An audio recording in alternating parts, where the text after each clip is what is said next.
Стэнфордқа кез келген адам түсе алмайды. Мен просто тұрдым и вот сене алмадым. Класстастарың, курстастарың жағынан қандай да бір дискриминация демей-ақ қояйын, білмеймін, басқаша қатынас бар ма?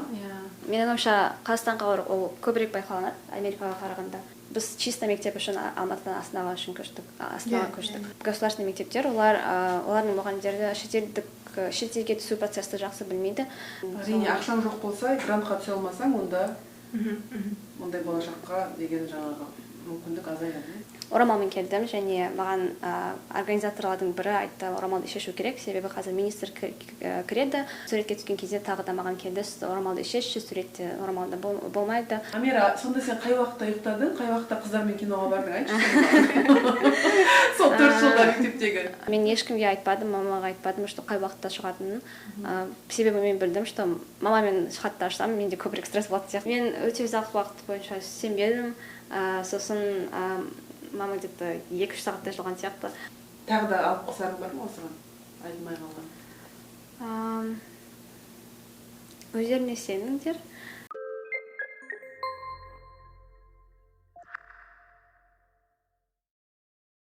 Бүгінгі қонағымыз Амира Махметжан, өте қуаныштымыз келгеніңе. Стэнфордқа кез келген адам түсе алмайды. Менің білуімше, естуімше, Стэнфордтың магистрлік оқуына түсетін адамдар баршылық, бірақ сен сияқты бакалавриат деңгейінде түсу, ол мүмкін емес деп естідім, иә? Бір орынға қанша адам таласады Стэнфордқа түсу үшін? Менің білгенімше Стэнфордтың жалпы acceptance rate, то есть қанша адам қабылдайтын где-то 3%-ға жақын сияқты. Демек, 100 адам құжат тапсырса, соның 3-еуі ғана Стэнфордтың бакалавр бағдарламасына өтеді. Иә. Мен қазір 2-ші курсқа көштім. Және мен компьютер сайенс мамандығын таңдадым. Компьютер науки. Жалпы IT саласына ерте қызуға бастадым. Где-то 6-7 сыныптың арасында мен кодинг курстарға бара бастадым. Және сосын мен мектепті ауыстырған кезде мен информатика олимпиада оқушы болдым.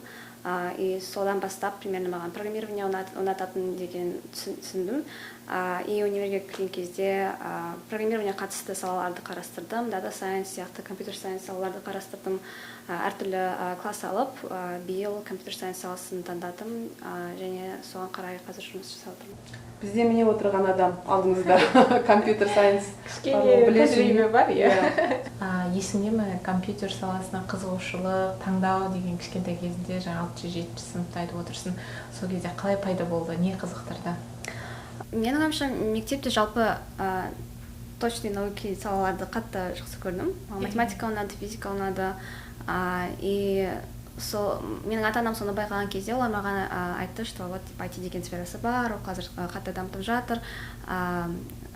Давай сені программинг курстарға апарамыз, саған ұнаса қаласың, ұнамаса, ничего страшного. Солай мені Python деген курстарға жіберді 6-шы сыныптан кейін. И мен бір ай Pythonды үйрендім. Мен есімде бар, бірақ мен кішкене болдым сол тобымда. Бірақ маған ұнады. Және содан кейін біздің мектепте роботикс деген кружок пайда болды. Мен соған қатыстым. И содан кейін маған программирование ұнады. Және де менің ойымша ең басты менің мамамның маған direction берді.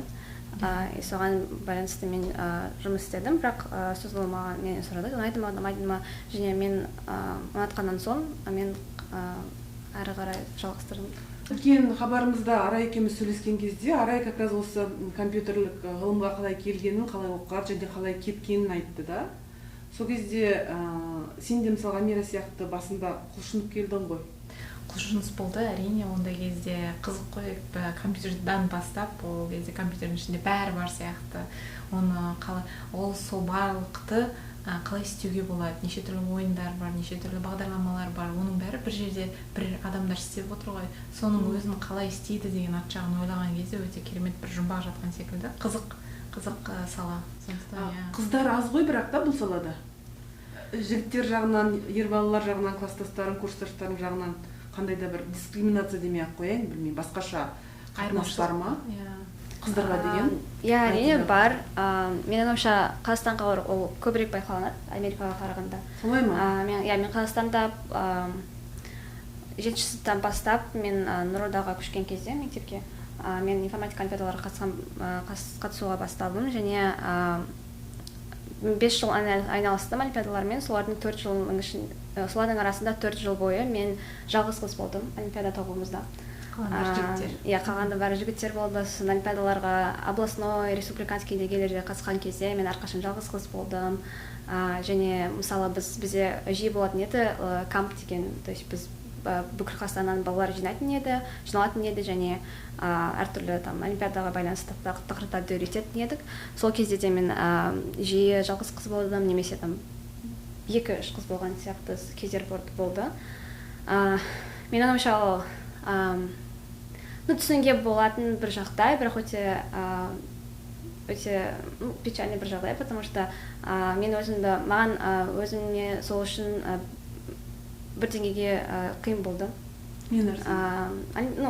Осы саламен айналысу, потому что бәрібір сен саламен айналысқан кезде тек қана технический направление үшін ұнатпайсың, то есть саған комьюнити жағы тоже маңызды ғой. Мысалы, кіммен жұмыс істейсің, кіммен сабақ оқисың, және осындай кездерде маған кішкене өз орнымды табу қиын болды.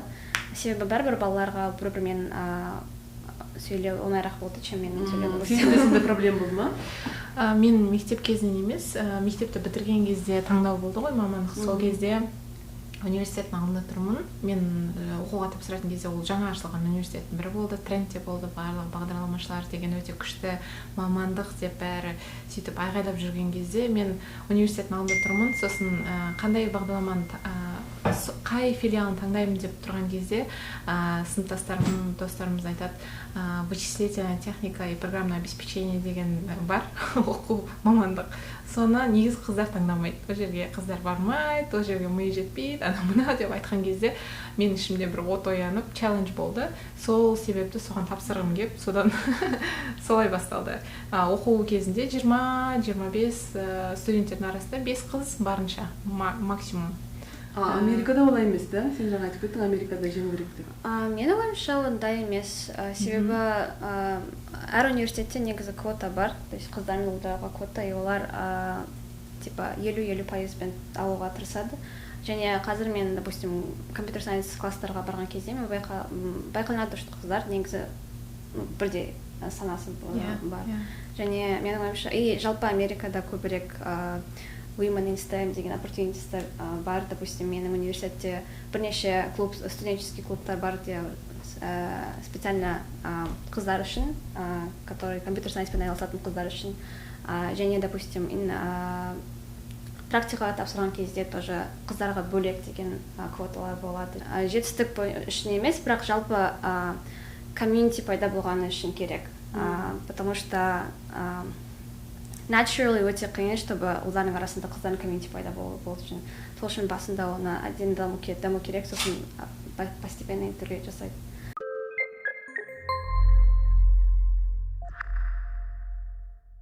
Әлгі монтаждың сиқыры бойынша біз әп-сәтте орнымызды ауыстырып алдық. Өйткені Америка ыңғайлы болсын деп, Ара екеумізге бір жаққа қарап отырсын деп.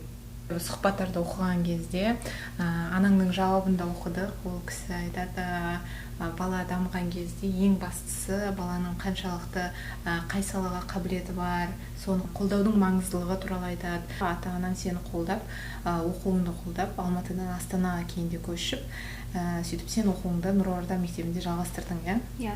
Яғни жалпы сенің Стэнфордқа түсуіңде, сенің ата-анаңның, соның ішінде анаңның рөлі өте үлкен сияқты, сол рас па? Анаң туралы айтып кетесің ба? Жалпы анам өте шүкір біз жақын қарым-қатынастамыз, и әрқашан анама, білмеймін, ойша анам осындай стратег адам. Даже қазір менің кішкене сіңлім бар, және оның мама қалай оны рейдж тәрбиеленген өсіріп жатқанын қараған кезде мен прям өзімді көрген сияқтымын. Себебі маған да тоже ол қатты стратегический адам болды, то есть болашақты қатты ойлайтын адам болды. Мамамның өзі ол магистратураны шетелде оқыды. Қай университетте оқыған, мамандығы қандай, және кім болып жұмыс жасайды? Мамам ма? Ол Ланкастер университетте оқыды, және International Law мамандығы болды. Ол қазір юрист болып жасайды, жұмыс істейді. Мамандық бойынша жұмыс істейді, және оған қатынап жатыр. Ол шетелде оқығанда сен де сол мамаңмен бірге Ланкастер университетінде болдың ба? Жоқ, мен сол кезде апам-атаммен тұрдым. Сенің жасың нешеде болды? Мен жасым 5-тен 7-ге дейін болған кезде. Сол кезде мамаң сенің магистратурада оқыды? Иә, 2 жылға мамам кетіп қалды, сол кезде ол шетелде оқудың маңызын түсініп кетті. Және оған шетелге бару қиынрақ болды, себебі ол кешірек бастады, оған осы түсінік кешірек келді. Және сол үшін ол қайтқан кезде бізге үйрете бастады, не үшін шетелге түсу керек, не үшін жалпы broaden your horizons деген. Не үшін деді онда? Не үшін шетелге түсу керек? Бірінші, мне кажется, ағылшын тілін меңгеру үшін. Себебі мамам ағылшын тілді оқуға түсу үшін үйрене бастады, және қазір даже Қазақстанның ішінде оған көбірек opportunities ашылды. Сосын жалпы көбірек тәжірибе жинау үшін, әлемді қарау үшін деген заттарды түсіндірді бізге. Және біз екеуміз де, мен де сенің де қыздар дегеніне қарамай, ол бізге шетелге барыңыз деп айта басталды. Сосын менің ойымша Қазақстанда примерно 7-ші сыныпта басталды вот это профориентация деген зат, потому что 7-ші сыныпта балалар КТЛ деген мектептерге түседі. Және сол уақыт жақындаған кезде, мен 5-6 сыныпта болған кезде мама маған айта бастады, сен негізі болашақта кім болғың келесің? Мен кішкене болған кезде айтар едім, математика мұғалімі болғым келеді. Ол маған айтты, что ол мүмкін саған жеткілікті болмайды, вдруг сенде көбірек басқа қабілеттер болады, соны көрмейсің ба деп айтты. Мені сол программинг курстарды алуға көндірді. Содан кейін негізі менің мамам менің дамуымды приоритет қылды. Мысалы, біз чисто мектеп үшін Алматыдан Астанаға көштік. Өткен Астанада мектеп тегін болды ма? Неліктен Алматыда жақсы мектептер бар емес па? Жақсы мектептер бар, бірақ Нұрорда деген мектепке, лицей. Иә, жақсы мектептер бар. Негізі мен сол кезде КТЛ мектептерге дайындалдым. Нишқа түстім де, КТЛға түстім. Соң КТЛға түскеннен кейін мені Нұрорда шақырды. Өз экзаменға, содан экзаменді алып, мен Нұрордаға түстім де. И сол кезде біз үш мектепті салыстырдық. Негізі мен нешті қалайын деп едім, бірақ сосын нешті қазір қалай білмеймін, бірақ мен тапсырған кезде нешті оқу қазақша болдым, бірақ мен қатты ағылшынша оқығым келіп тұрды. Және Нұрорда КТЛ сияқты оқу ағылшынша болды. Нұрорданың спектрум деген мектебінде оқыдың ба? Жоқ, Нұрорданың өзінде оқыдым. Бірақ онда қазақ тілінде емес па? Бізде сайенс, ғылым сабақтар ағылшынша болды, математика, физика сияқты сабақтар, және гуманитарий сабақтар, то есть тарих, география ол қазақша болды. Бірақ Нұрорда мектебі бір қымбат мектептердің бірі деп есептелмей ме? Есептеледі, сол үшін мен КТЛға түскеннен кейін Нұрорда мені грантқа түсуге шақырды. И мен грантқа түстім, и тегін оқыдым. Яғни Нұрорда сондай мүмкіншілік бар, иә? Иә, мүмкіншілік бар. Получается, сіз грантқа түссеңіз, сіз обязательно олимпиадамен айналысасыз. Нұрордаға түсу сенің алғашқы бастапқы баспалдағың болды, алғашқы қадам. Егер бізді қазір қарап отырған, мысалға, Шымкенттен немесе Ақтаудан кішкентай қыздар қазір қарап отырса, олар Нұрордаға қалай түсе алады? Нешінші класстан кейін сәл қысқаша айтып кетесің бе бір қадамдарын? Иә. 7-ші класс бітіргеннен кейін ба, әлде 6-ші класс бітіргеннен? 6-ші класс бітіргеннен кейін. Не істеу керек? Қайда бару керек? Нұрордаға грант алу үшін бірінші КТЛға түсу керек сияқты. Қандай емтихандарды тапсыруың керексің? Сол әр мектеп КТЛ-дың емтиханы бар, бөлек емтиханы. Оған дайындалу керек. Сосын ниш тоже жақсы мектеп, оған тоже бөлек емтиханы бар. Сонымен сен бізді қарап отырған кішкентай қыздар, бірінші олар 6-ші класс бітіргеннен кейін емтиханға дайындалып, жақсы мектепке түсу керек. Ал егер өздерінің жай орта мектебінде қалса, Стэнфордқа түсу арманы көзден бұл солай ма? Солай айтуға болмайды деп ойлаймын, бірақ себебі просто мектептерден де күшті универге түсетін балалар бар. Бірақ әрине ол менің ойымша қиынырақ болады, себебі ең үлкен мәселе обычный типа государственный мектептер, олардың мұғалімдері шетелдік немножко шетелге түсу процесті жақсы білмейді, және мысалы мысалы ақшқа тапсырған кезде сізге мұғалімдің рекомендационное письмо деген керек, оны қалай жазуды мұғалімдер білмейді, немесе көп частный мектептер немесе мықты государственный мектептер олар advanced placement сияқты халықаралық емтихандарды береді, және обычный мектептерде ондай. Демек, қолжетімділік, жақсы сапалы білімге деген қолжетімділік екі түрлі мектептердің арасында екі түрлі, иә? Иә, менің ойымша ол өте өкінішті жағдай. Қазақстанда қазір өте үлкен айырмашылық байқаланады. Даже менің сіңілім де қазір басында 3 жыл государственный мектепте оқыды, және қатты байқаланады. Мысалы, бір сыныпта адамдардың саны әсер етеді. Государственный мектептер қазір 30-тан астам, және индивидуальный подходқа просто уақыт жоқ мұғалімдерде. Сосын resources жағынан тоже мектептерге қиын. Әрине, ақшаң жоқ болса, грантқа түсе алмасаң, онда ондай болашаққа деген жаңағы мүмкіндік азаяды. Мүмкін, иә. Бұл жерде мысалы менің тағы бір қояр сұрағым, Стэнфорд сияқты беделді университетке түсу оңай емес, иә? Және өзің айтқандай бұл 7-6 сыныптан басталған жоспар. Сол мектеп аяқтағанға дейін 6 сыныптан қарайтын болсақ 5 жылдың уақыты, 4 жылдың жұмысы.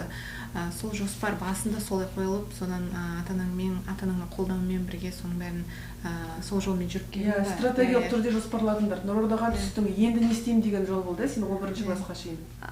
Не істедің сонда? Сол 4 жылдық расында? Иә, ол стратегия болды. Нұрордадан түскеннен кейін сразу олимпиаданы аңғасуды бастадым.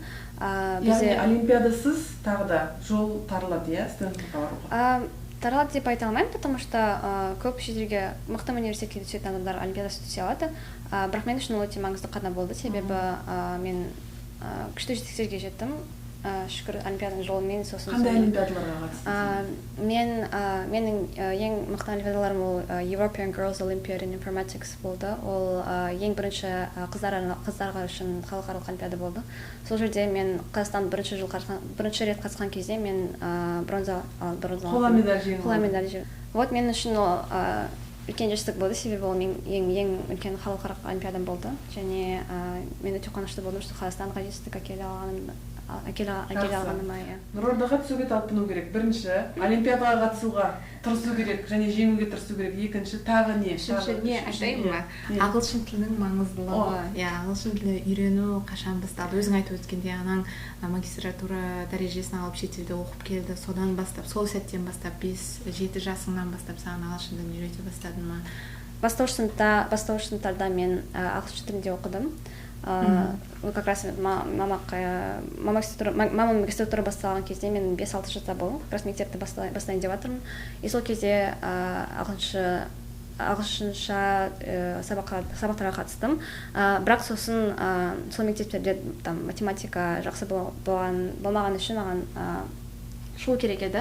Бірақ содан кейін де менің ойымша кішкентай жасымнан база болғаным үшін маған оңайырақ болды ағылшынша контентті потреблять ету. Ол база қайдан шықты? Мамаң жақта Ланкастерде жүр, сен атаң мен әжеңнің қолындасың. Кім сөзімен сөйлесті? Сол мені ағылшынша мектепке берді. Мирас деген мектепте. Мен бірінші 2 сынып сол жақта оқыдым. Бірақ менің ойымша Қазақстанның мектептерінің көбісінде ағылшынның қалай үйрететіні жеткіліксіз. Себебі біз өте маған қатты ұнамайды қалай ағылшыншаны үйреткені. Біз тек қана грамматикаға қатты қараймыз. Бірақ менің ойымша қазір мен грамматиканы қатты білмеймін, және вообще бүкіл американецтер да грамматиканы қатты білмейді. Көбінесе the reason we sound fluent ол біз көп сөз білгеніміз үшін, немесе көп контент білгеніміз үшін. 90-шы жылдары мен мектепте оқығанда солай үйрететін, грамматика ешкімге керек жоқ. Әлі солай үйретеді. Әлі солай үйретеді, иә. Әр сынып 11-ші сыныпқа дейін біз тек қана грамматиканы үйрендік.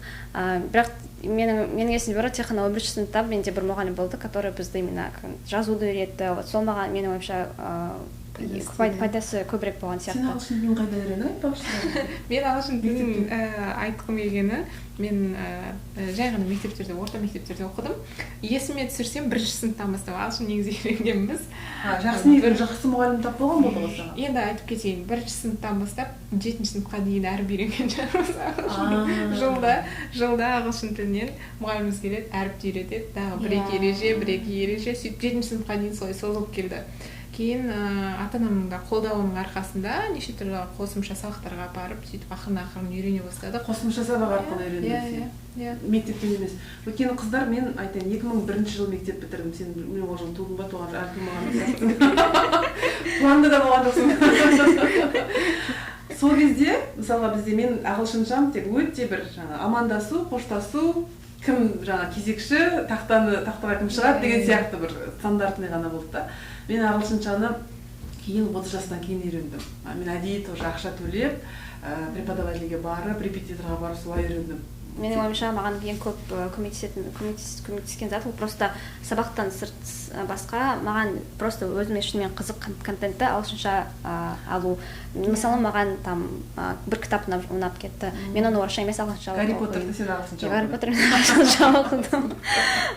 И вот сол үшін мен потом видео ағылшынша оқи бастадым, потом телефонымды ағылшынша аудардым, социальный сетте менде бәрі ағылшынша болды, сосын менде достарыммен ағылшынша сөйлей бастадым. И осылай арқылы просто әр күнде қолданатын заттарды ағылшынша оқыған кезде Гарри Поттерді сен қай тілде оқыдың? Орыс тілінде оқыдым. Мен әуел орыс тілінде оқыдым. Содан кейін ағылшын тілін как раз үйреніп жүргесін ең бірінші ағылшын тілінде оқыған кітабым Гарри Поттер. Үшінші Азкабан. Қазақшасы бар. Харри Поттер деген. Харри Поттер. Сондықтан ол Жоан роликке үлкен рахмет, біздің барлығымыздың ағылшыншамызды дамытқан. Қанша балаға әсер берді деңіз. Енді мысалға сол Стэнфорд оқуына тапсырып жатқан кезде мектепте қатысып жүрген компьютер сайенстан олимпиадада және мектеп кезінде бағдарламалаудан клуб ашқан. Өзің аштың? Қыздарға үйрену арқасында жарты жыл бойы неше түрлі жаздық программаларға барып келген, жаздық каникул кезінде MIT-да RSI деген бағдарлама бойынша. Жатырыңдар, MIT бұл әлемдегі Стэнфорд сияқты, Стэнфорд әлемдегі ең үздік университет, үштікке кіреді, MIT соның біреуіне кіреді. Гарвард, MIT, Стэнфорд. Үшеуі әлемдегі үздік. Сен сонымен бірге MIT-де де оқып келдің? MIT-ның сабақтары емес, бірақ Research Science Institute деген бағдарлама бар, RSI қысқаша. Ол 10-шы сыныптағы оқушыларға арналған research программа, зерттеу программасы. Ол MIT-да болды, және MIT-ның профессорларымен біз жұмыс істедік. Мен оны, получается, 10-шы сыныптан кейін жазда бардым. Бостонға бардым? Кембриджға бардым. Кембриджда 6 апта бойы тұрдым, және зерттеу жұмысын жасадым. Сол программаның RSI көп Гарвард, Стэнфорд, Норт-Истерн, Бостонда профессорлармен жұмыс істейді. Және менің профессорым Гарвардтың профессоры болды. Менің зерттеу сол жақта мен ең бірінші рет machine learning деген саласымен жұмыс істедім. Осы ақпараттың бәрін сен қайдан аласың? Мысалға сен Астанада отырсың, Нұрордада, әлгі айтам қазір көшенің Қошқарбаев көшесінің бойында. Мен Астананы жақсы білемін. Отырсың. Сосын қайдан саған ол ақпарат келеді? MIT-да осындай программа болады. Кім саған көмектеседі? Әлде өзіңіз дейсің? Мұғалімдер көмектесті маған. Мұғалімдер. Бірақ мұғалімдер әр баланы білмейді ғой, сол үшін менің оқушы сияқты ол өте маңызды мұғалімдерге барып, менде осындай қызығушылықтарым бар, мен осындай программаларды іздеп жатырмын, сіз маған көмектесе аласыз ба деп. Қай сабақтан мұғалім айтады сонда? Информатикадан беретін? Менде маған информатиканың мұғалімі көп көмектесті, получается, информатикадан емес, бірақ ол бізді олимпиадаға дайындалатын мұғалімі көмектесті. Сонымен қатар бізде колледж канцлер болды. Жалпы универдерге дайындалатын. Колледж канцлер дегеніміз ол жаңағы жеке мектептерде балаларды жоғары оқу орнына түсуге дайындайтын арнайы адам. Сол адам маған қатты көмектесті. Ол басында менің жетістіктеріме қарады. Асінде жетістіктеріме жетеді. Осы бағдарлама үшін мен саған осындай эссе жаз, мен соны қарастырамын деп айтты. Мен жазғаннан кейін ол қарады, оған ұнады, и ол маған сосын тапсыруға көмектесті. Менің жылда мен тапсырған кезде RSI-ға тек қана мектеп арқылы тапсыруға болатын еді. Қазір білмеймін, мүмкін әр адам ақшасын кім төлейді оның барудың тұрудың? Жалпы көп ақш-та жазғы программалардың өте көбісі financial aid береді, то есть яғни қаржылай көмек береді. Қаржылай көмек береді оқушыларға.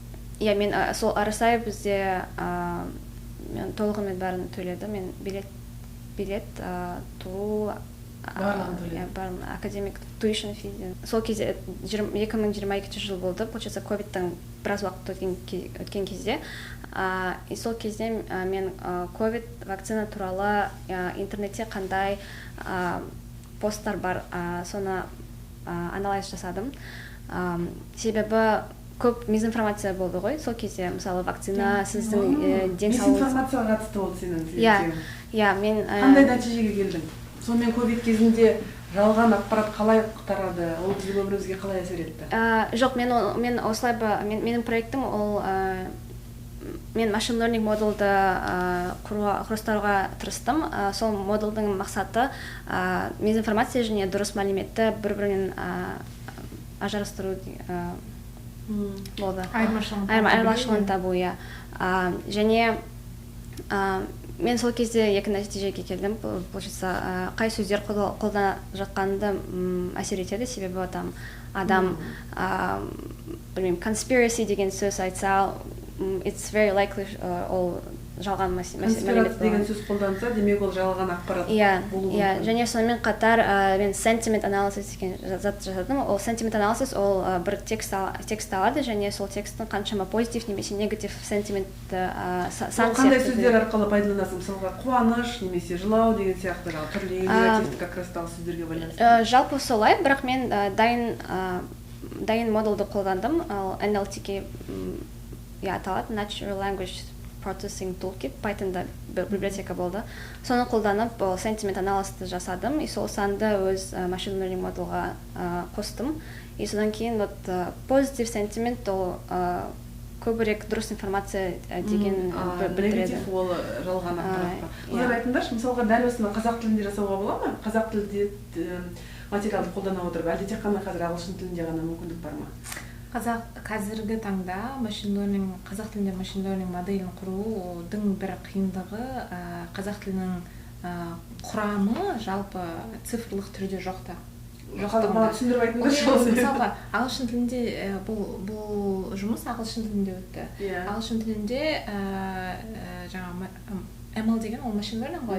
Машинаны үйрету үшін оған бірінші ақпарат беру керек. Оны қоректендіру керек. Ішіне бір тамақ беру керек, салу керек. Содан кейін ақырындап көрсетіледі. Ол интернеттен алады. Ашық түрде, қолжетімді түрде өте көп ақпарат. Ағылшын тілінде. Қазақ тілінде де бар ғой ақпарат? Ақпараттың көбісі бізде көбінесе интернеттегі жазылған посттар. Бұл дегеніміз журналистика саласының ақпараттар өте көп.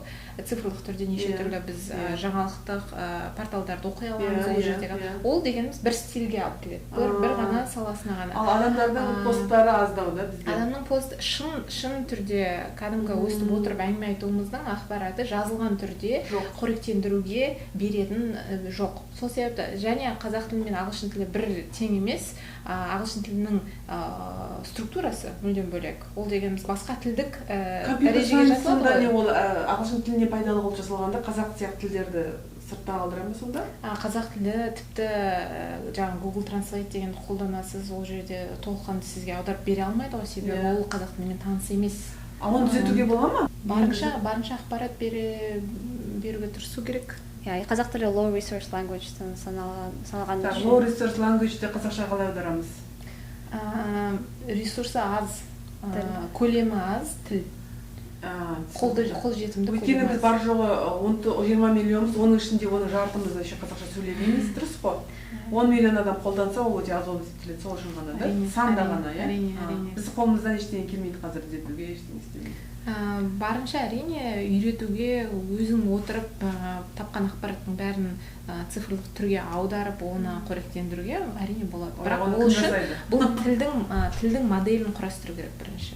сол кезде саған машин learning кейін қазақ тілінде қалай сөйлеу керектігін өзі білсе, онда кейін жауап қайтара алады. Үйрету үшін бізге бірінші ақпарат беру керек. Ол деген баланың, кішкентай баланы үйреткен сияқты. Онымен сөйлесу керек, көрсету керек, жазу керек, сызу керек дегендей. Бұған кәдімгідей отырып айналысу керек. Енді бұл жерде тағы бағдарламалар туралы айтқымыз келе ме? Мысалға, бағдарламалау тобын ашты қыздар үшін. Мектепте оқып жүріп. Қызығушылық болды ма қыздардың тарапынан? Саған қарап бой түзеп, Мира Европаға барып медаль алып жатыр, MIT-ға барып жатыр, бізде сөйткіміз келеді деген қыздар болды ма қасыңда? Болды. Негізі сол курстың ашқан себебі сол, мен жалғыз қыз болғаным үшін менің сол проблемаға бір үлес қосқым келіп тұрды. Және мен мектептен бастайын деп едім, мектепте курс аштым. Тура менің өзім қалай мені үйретті, C++ деген тілді. Мен тоже солай қыздарды үйреттім. Мен сабақ берген қыздардың кейбірлері сосын роботик саласына кетіп қалды және оларға ондай басталды. Кейбірлері жалғастырмады, бірақ импакт деген осы ма, әсер, үлес деген осы, өзің кәдімгі үлесіңді қостың, мен соған қатты қуаныштым. Маған негізі сабақ беру сол кезде қатты ұнады. Бұл волонтерлік қызмет деп атала ма, әлде қоғамдық қызмет деп? Бұл да бір жаңағы портфолионың бір бөлігі, Стэнфорд университетіне түсуге пайдалы, дұрыс па, қалай аталады бұл? Мен оны волонтерлік общественная работа дей ма, волонтерство деп аталады, волонтеринг деп тапсырдым оны. Яғни кемінде 6 ай бойы бір нәрсе жасауың керексің. Қоғамға бір үлесіңді қосуың керексің, бір пайдаңды келтіруің керексің. Сол ма? Сол волонтерство туралы бір айтқым келген зат, менің ойымша Қазақстанда осындай волонтерствоның дұрыс емес понятиясы бар сияқты. Себебі мен 8-ші сыныпта болған кезде примерно волонтерство әрқашан марафонда волонтер бол, су таратуға көмектес, немесе бір концертте волонтер бол сияқты. Или именно приюттарға барып волонтер бол. Ол әрине бәрі волонтерство, бірақ волонтерствоның жалғыз түрі емес. Мысалы, мен сабақ бергенім волонтерство. Сіз қазір или сол волонтерство жасайтын тобында менеджер ету, ол тоже волонтерство. Сондай и және бізде көп кездерде солдай волонтерство ивенттерге тек қана сертификат алу үшін баратын еді балалар. Және мысалы университеттер олар сертификаттарға көп кездерде қарамайды. Ол сенің именно импактқа қарайды, сен қаншама үлес қостың. Ол импакты олар қайдан біледі? Сен эссеңді жазасың ба, әлде қалай біледі? Сен өз волонтерство роліңді түсіндірген кезде сен түсіндіресің, мен осындай рөлде тұрдым, мен осындай үлес қостым, соншама адам мен сабақтарыма қатысты, соншама көп уақыт мен өткіздім сияқты заттардан ол біле алады. Ал сіз мысалы үлкен ивент болса, бірақ сіздің сол ивенттің ішінде кішкентай роліңіз болса, ол уже соншама мықты активити болмайды. Тағы қандай волонтерлік қызмет атқаруға болады қазақстандық мектепте жүріп? Сабақ беруден бөлек, жақсы сабақ беруді түсіндік. Бізде эко-клубтар болды, мысалы мектепте ресайклинг процесті жақсарту сияқты, немесе мектеп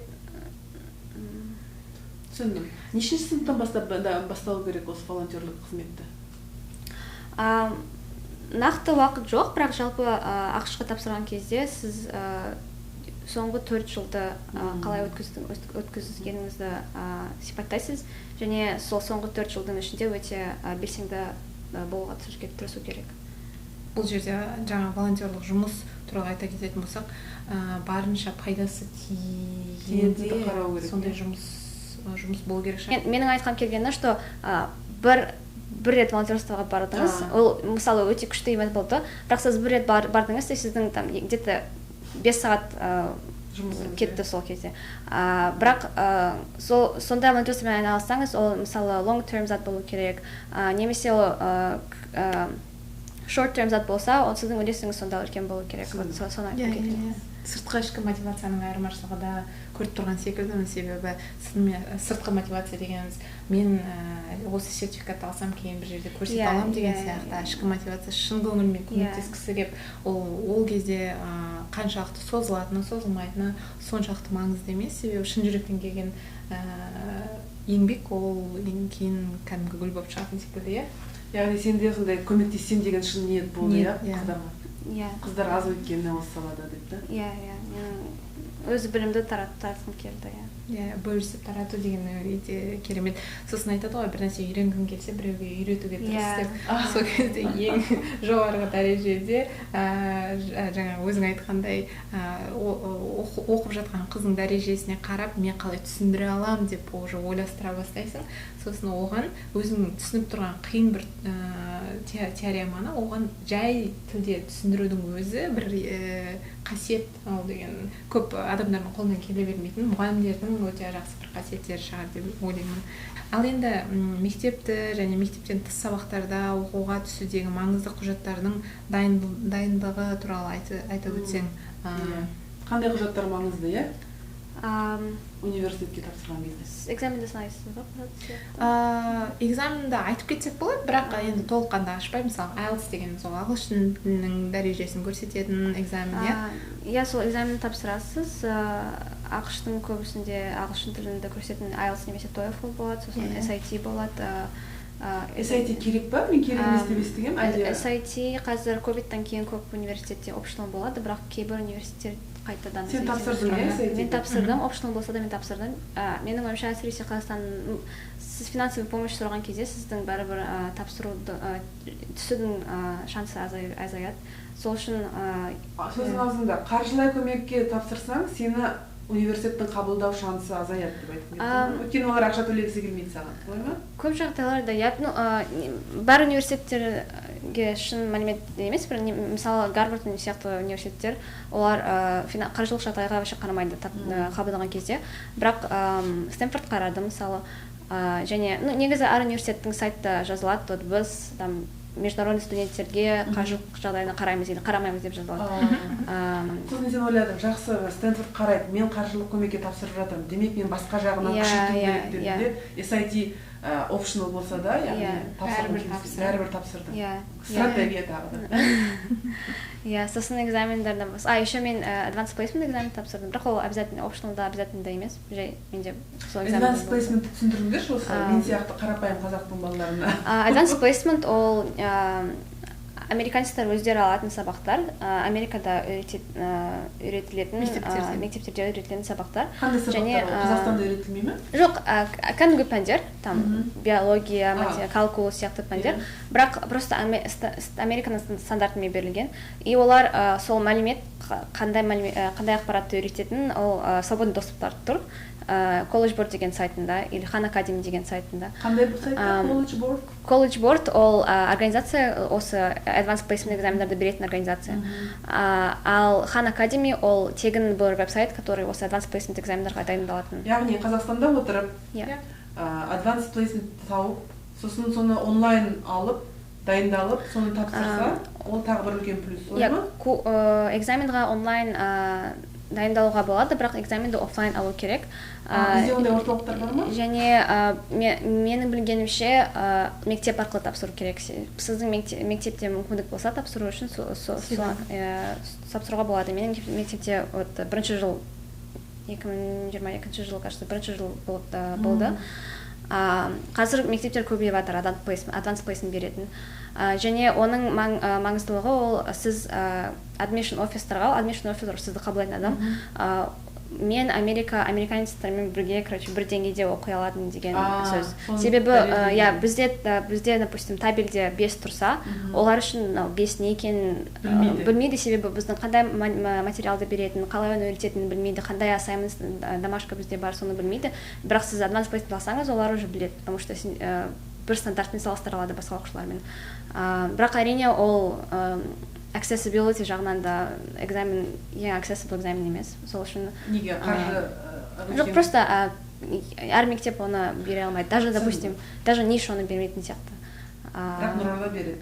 Нұрордаға жарнама жасап отырған. Амира, сонда сен қай уақытта ұйықтадың, қай уақытта қыздармен киноға бардың, айтшы. Сол 4 жылда мектептегі. Әлде барған жоқсың ба ешқайда? Таңертең сәл кешке шейін емтиханға дайындалдың ба? Периодтарға байланысты болды. Мысалы, олимпиадамен айналысқан кезде маған қатты уақыт болмады. Себебі біз сабақтан кейін кешке 8-ге мектептен шығатын едім. Сосын сенбі күні мен тоже 10-дан 6-ға дейін мектепте тұратын едім. Бірақ уақытым болды жалпы, прям 24 жеті отырмадым. Бірақ әрине осындай периодтар болды, әсіресе универге тапсырған кезде, где-то сентябрь, қыркүйектен қаңтарға дейін мен аз шықтым. Қараңдаршы, мысалға жасөспірім қыз, мен өзім жасөспірім кезде қыздардың барлығы бір жаққа қыдырып бара жатыр, сен үйде мектепте отырсың, қалай сенде мотивация қайдан? Менде ондай мотивация түгіл ештеңе болған жоқ. Мен де өзім салыстырмай-ақ қояйын, қайдан ол жасөспірім қыздерде? Қазір өзім жасөспірім баланың анасымын.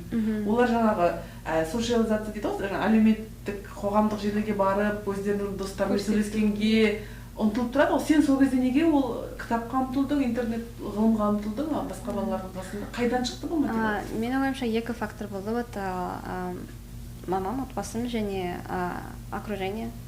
Сіз қай ортада жүргеніңіз.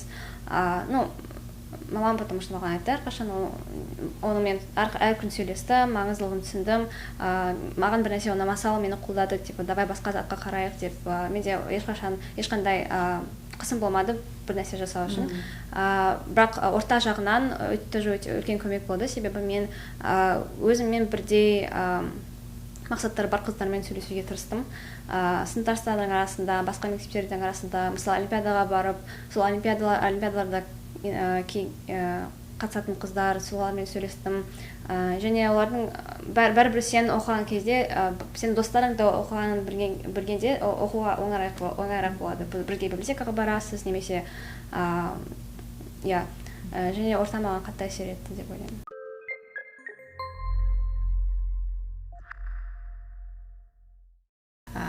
Мұсылман әйел болу ретінде және хиджаб киюдің бұл таңдаудың өзіндік бір сынақтары бар.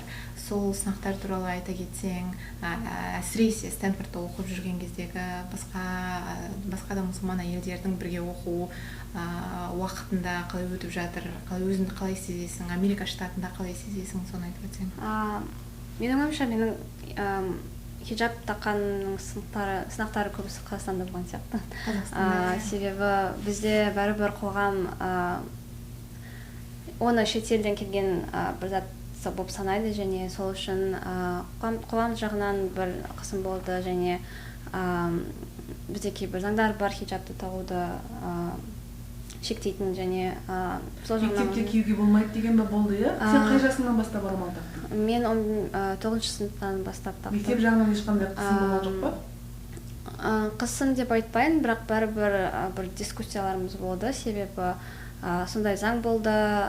Ол заң емес даже, ол бір министрдің указы. То есть заң емес. Кіммен сөйлестің? Қандай дискуссия болды? Кім саған айтты? Директормен сөйлестің бе? Негізі ұзақ бір процесс болды, мен бүкіл детальді айтатсам ұзақ болады, бірақ жалпы мектептің әкімшілігімен сөйлестім, мектептен сырттан біз мектептің сыртынан, көбінесе әкімшілікпен сөйлестік, себебі олар не деді саған? Орамал тақпа деді ме? Тақпа деп айта алмадым, бірақ осындай заң бар деп айтты. Біз осы заңға там like we have to follow it.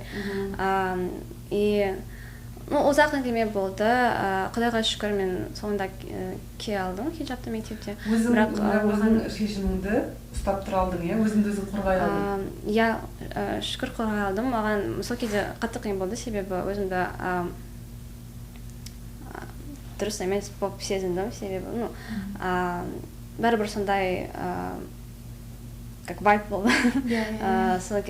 Әсіресе мен бір рет сол Стэнфордқа эссеге сол туралы жаздым. Бір рет менде бір ситуация болды. Мен олимпиаданың марапатталған кезде орамалмен келдім, және маған организаторлардың бірі айтты, орамалды шешу керек, себебі қазір министр кіреді, ол сені орамалда көре алмайды, сияқты болды. Сосын сол ивентте екінші рет біз суретке түскен кезде тағы да маған келді, орамалды шешші, суретте орамалда болмайды. И сондай кездерде өзімді менімен бір нәрсе дұрыс емес па деп деген сұрақтарды санайсың. Басқа оқушылар не үшін менің жетістігім орамал үшін азая береді басқа адамдардың көздерінде. Сол үшін біраз қоғамнан дискриминация мектеп деп айта алмаймын, бірақ жалпы Қазақстанда білім системасы орамал тағатын қыздарға дискриминация үлкен деп санаймын. И, например, маған альхамдулиллах бір жағынан оңайырақ болды, себебі мені ата-анам қолдады, мені мектеп мұғалімдермен жақсы қарым-қатынас болды, және сол үшін олар маған қатты қысым жасамады, бірақ бәрібір бір дискуссиялар болды. Сол үшін маған оңайырақ болды, бірақ осы әлемде бәрібір өте көп Қазақстанда өте көп қыздар бар, которые государственный мектепте оқиды, мысалы ата-анасы оны қолдамайды, олар бүкіл жағынан қысым жасап жатыр, және кейбір кейстар бар, когда осы қыздарды просто сабаққа жібермейді. Және ол оқушы сияқты сен өзіңді өте жаман сезінесің, менің сыныптастарымның қандай айырмашылығы бар, ол менің таңдауым ғой, не үшін маған осылай қарайды. Даже менің сыныптастарыммен сөйлескен кезде ол ешқашан түсінбеді, не үшін осындай заң бар деп. Оларды мен сияқты логиканы кірмейтін бір. Иә, себебі бәрібір мен сыныпқа келіп мынау деген исламға болсыма болу керексіңдер деп айтпадым ғой. Өзім хиджаб тағып өз нәрсемді істедім, ештеңе өзгермеді. Шешкен жоқсың ғой шештеген кезде, иә? Жаңа олимпиада марапаттауда министр келгенде, фотоға түскенде хиджабпен тұрдың да? Жоқ, мен хиджабпен тұрдым. Кім министр ол кезде? Ештеңе талып қалған жоқ қой ол кісі? Жоқ, бәрі күшті болды. Мен оған шашал десе басталады адамдарға.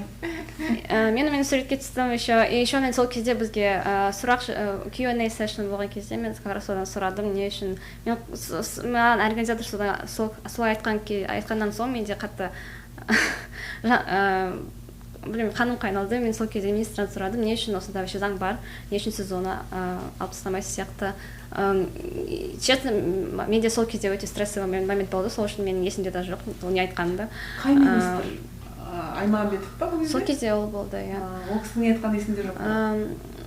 Типа хиджабқа рұқсат берсек, сосын адам ниқабты киюді сұрайды, қара киюді сұрайды деген бір нәрсе айтқан сияқты, типа мектеп формасы бір мектептің формасының стандарты болу керек деп бір нәрсе айтқан сияқты. Бірақ менде сол кезде менің мақсатым жауап емес, просто сұрақ қою болды. Чтобы ол көрді, что республиканың деңгейіне қатысатын оқушылардың бірі осындай таңдау жасай алады. Иә, менің 9-шы сыныпта таққан кезде менің өте үлкен мақсатым болды, просто өз хиджабымды білімге қарсы емес екенін көрсету басқаларға. Стереотипқа қарсы. Яғни бізде орамал тақса, ол жаңағы артта қалған, ештеңе білмейтін, білімсіз деп ойлауы мүмкін. Бұл да ана жолы подкастымызда айтқандай байыстың бір түрі.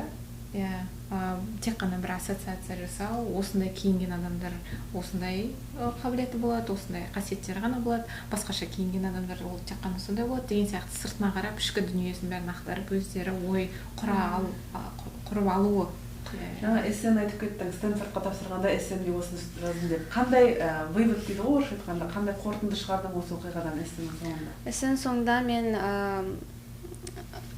мен сол өз хиджабты киюге құқығын қорғаған кезде басқа қыздарды қорғағанымды түсіндім. Және өзіме және басқаларға адвокаси сияқты қалай жасауымды үйрендім. Сосын мен айттым, что менің ақш-қа барғым келіп тұр, себебі ақш-та inclusion деген понятие бар, то есть әр адам кім болса да оның білімге құқығы бар деген түсінігі бар, және мен оны ақш-қа келіп, оны меңгеріп, оны өз елімде реализовать еткім келіп тұр деп жаздым. И менің ойымша менің эссем үлкен рөлі болды. Қазір хиджабтағы қыздардың саны көбейіп жатыр, және жетістікке жететін хиджабилардың саны көбейіп жатыр. Және мен оған қатты қуаныштымын. Және мен еще Қазақстанға каникулға қайтқан кезде мені әрқашан сұрайды басқалар, сол Америкада дискриминация бар ма деп. Потому что мне кажется, Қазақстанда это какой-то стандарт, что хиджабқа дискриминация болу керек. Бірақ Қазақстандағандар көп түсінбейді, что ол нормально емес, типа, сыртқы келбетін.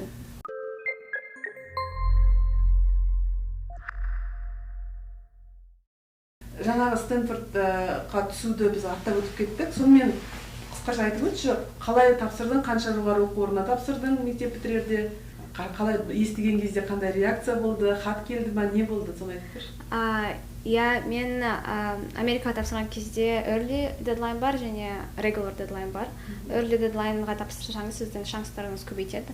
Және early deadlineға обычно тек қана бір университетке тапсырады, немесе екеуіне, себебі университеттерде өз rules бар. Мысалы, Стэнфордта осындай rule болды, что сен Стэнфордқа earlyға тапсырсаң, басқа университетке тапсыра алмайсың сияқты. Бір жыл бұрын тапсырасың ба сонда, ол қалай? Жоқ, просто бірнеше ай бұрын. Early deadline ол ноябрьде болады, және regular deadline ол январьда болады. Сол Стэнфордты мен өз мамандығым үшін және локация үшін earlyға тапсырдым, себебі ең қалайтын университетім болды. И содан кейін earlyдан түстім. Мен, получается, өз хатымды декабрьдің ортасында алдым. Реакциям біртүрлі болған сияқты, потому что сол хат Қазақстанның уақытымен сағат таңғы 6-да шықты. Онлайн. Мен ешкімге айтпадым, мамаға айтпадым, что қай уақытта шығатынын. Себебі мен білдім, что мамамен хатты ашсам, менде көбірек стресс болатын сияқты. Сол үшін мен жалғыз тұрдым, будильник қойып тұрдым. Өзімді еще камераға записывать еттім. И сол кезде congratulations шығады, и осындай салюттер шығады.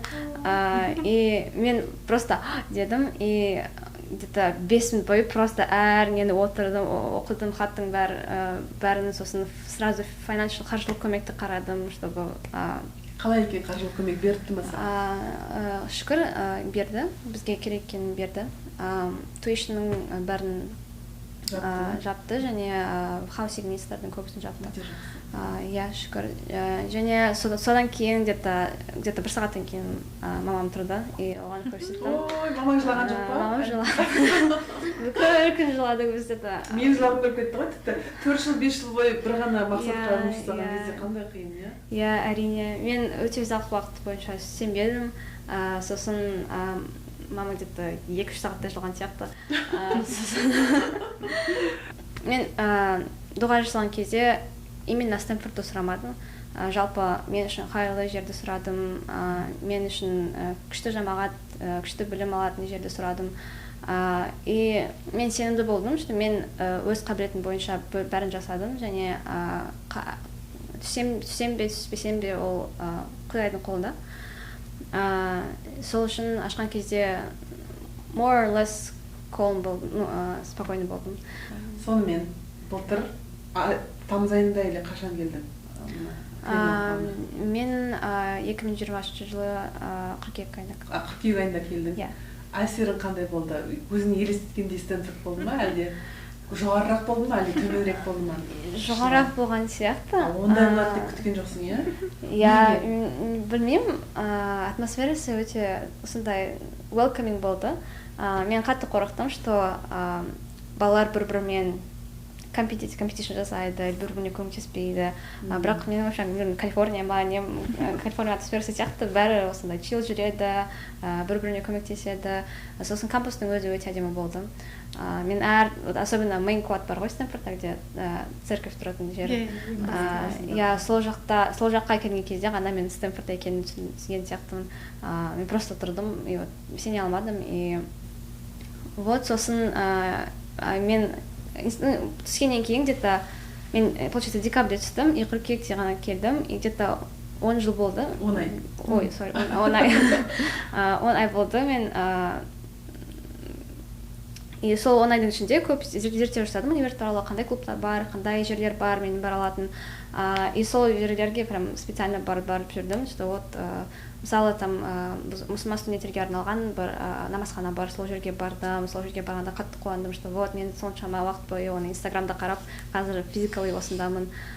Қатты қуандым. Сосын екінші жағынан адамдар жағынан тоже қуандым, себебі білмей, Құдайға шүкір, менде сондай қиыншылықтар болмады социализация жағынан бұрынғы жылы. Менде румейткалар жақсы болды, сосын мұсылман. Қай елдің қыздары? Американдықтар ма? Менде 2 румейтка болды, мен 3 қыз бір-бірімен жаттық. Біреуі Пакистаннан болды, екінші ол америкалық Бангладештен болды.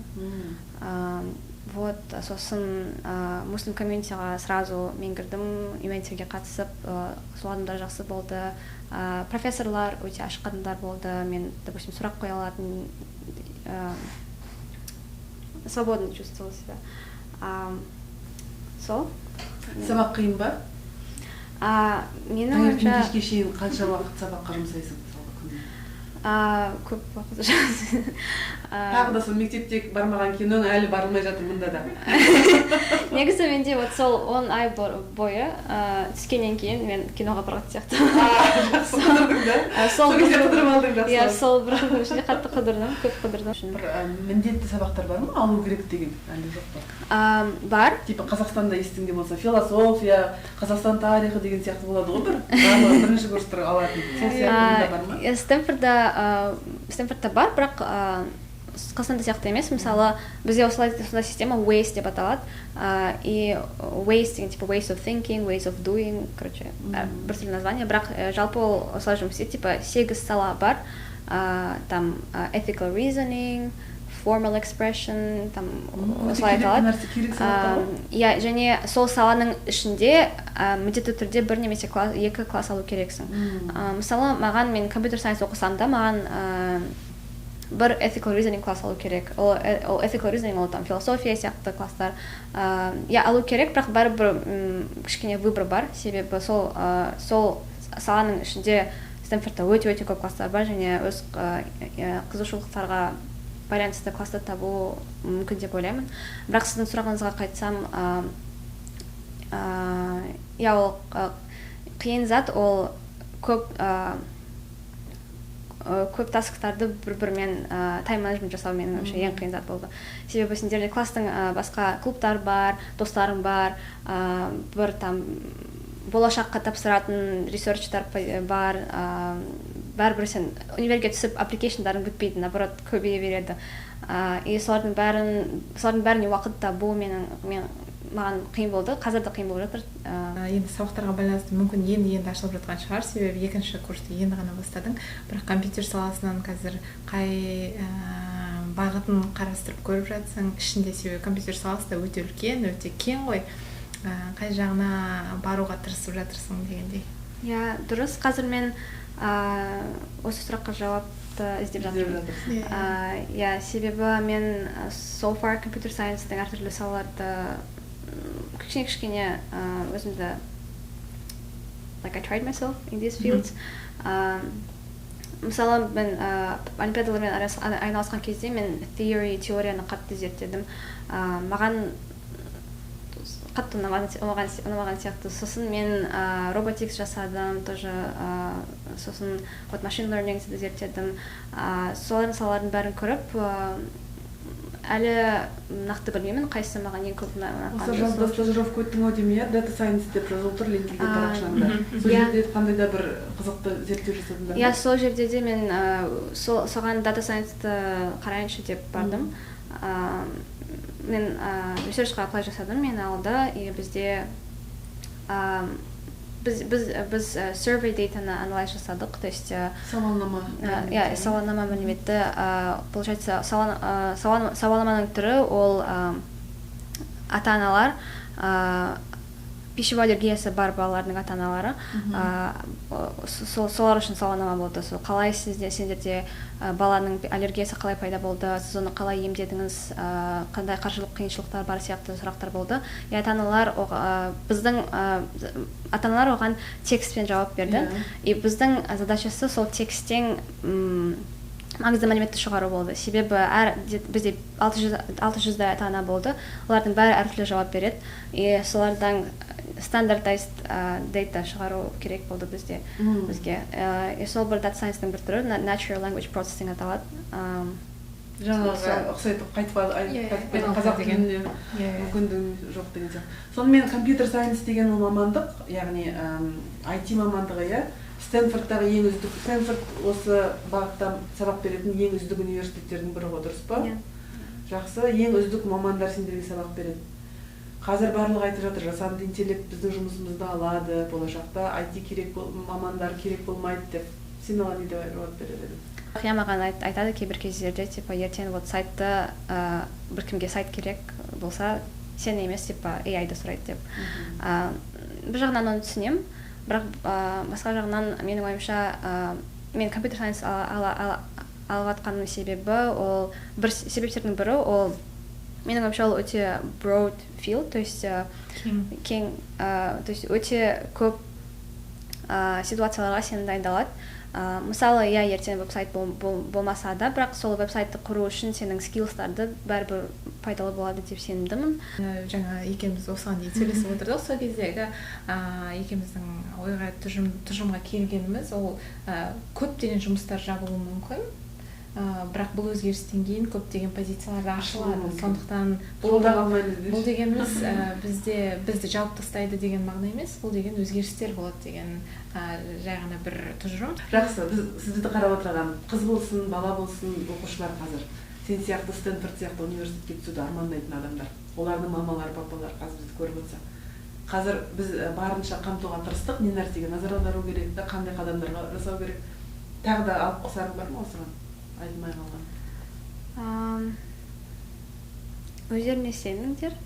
Біз жаспыз және альхамдулилля бізде көп мүмкіндіктер бар. Қазір Қазақстанда мүмкіндіктер көбейіп жатыр. IT салаларда, басқа салаларда да жастар қазір өте көп мүмкіндіктер ашып жатыр. Даже, допустим, Назарбаев университетіне қарасаңыз, олар там хакатон сияқты ивенттерді жүргізеді. Солардың бәріне қатысып өзіңді танып, осы әлемде бар бүкіл мүмкіндіктерді қолдану тырысыңдар және сонымен қатар оны тек қана бір мақсатқа жету үшін емес, просто процессті жақсы көретін үшін жасау керек сияқты. Мысалы, ол стресс болды, көп applicationға керек көп заттар болды, бірақ солай болса да, бәрібір маған өз салам ұнады, достарым ұнады, которые менімен бірге сол заттарды жасайтындар. Және сол үшін маған осы процесс соншама қиын болмаған сияқты. Соңғысы destiny қалай еді?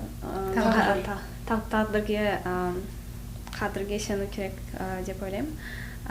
Себебі біз нақты білмейміз, даже мен нақты білмейтін едім, Стэнфорд мен үшін ең жақсы жерім емес па дегенің. Ол тек қана Құдайдың қолында. Және ол сіздерге ең жақсы не екенін біледі дегеніне сену керек менің ойымша.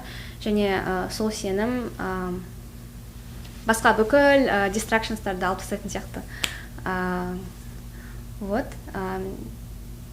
Сол керемет ой. Мен бұл сұхбатқа дайындалған кезде Амираның жаңағы оқушыларға берген презентациясын қарап шықтым, 1,5 сағатта. Сол жерде YouTube'дан қараса болады, орыс тілінде барлығын түсіндірген, қандай экзамендардың нақты түрлері бар, қандай атаулары бар, қандай конкурстар бар, қандай бағдарламалар бар, қайда тапсыру керек, не істеу керек.